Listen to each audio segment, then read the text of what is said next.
All right, so for this exercise, we're just doing shoulder Pails rails here in this side sleeper position. So just side lying. You could have something under your head for support, or just keeping your spine in alignment. This is a little too high for me, but I'm gonna work with it. You want your arm coming kind of straight out in front of you here, and then forearm is going to be pointing up towards the ceiling.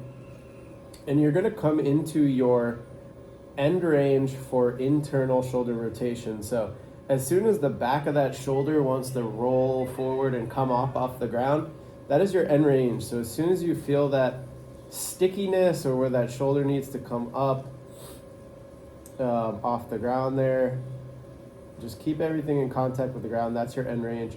And we're just gonna hold this kind of stretch here for 2 minutes, putting a little bit of pressure with this top hand, forcing that shoulder into internal rotation. So holding here for 2 minutes, and then what we're gonna do is our Pail contraction. It's an isometric contraction. So I'm gonna be trying to rotate my arm like this, but this top hand is going to be blocking the bottom hand.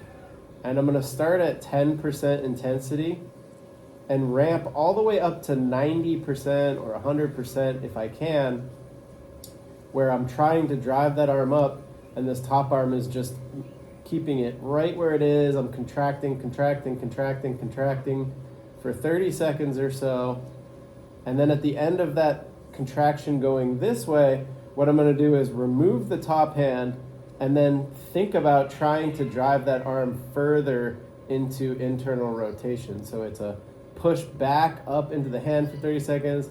At the end of that 30 seconds, I remove the hand, and then I try to drive that arm down for 15 seconds or so.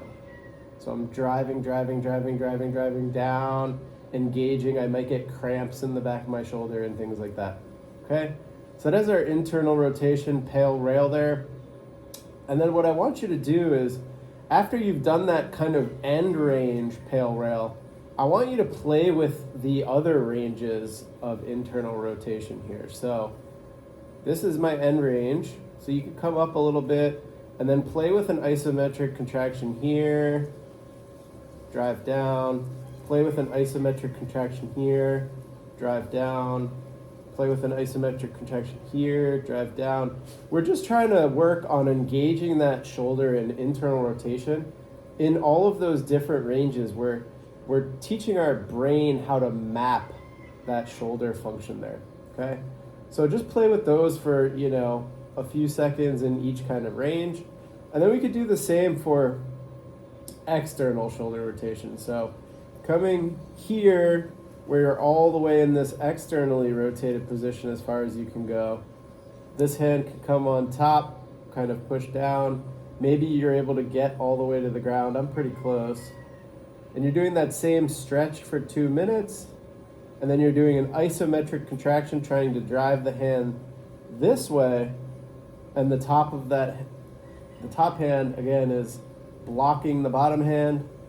So I'm rotating, going from 10% intensity all the way to 100% intensity for 30 seconds or so.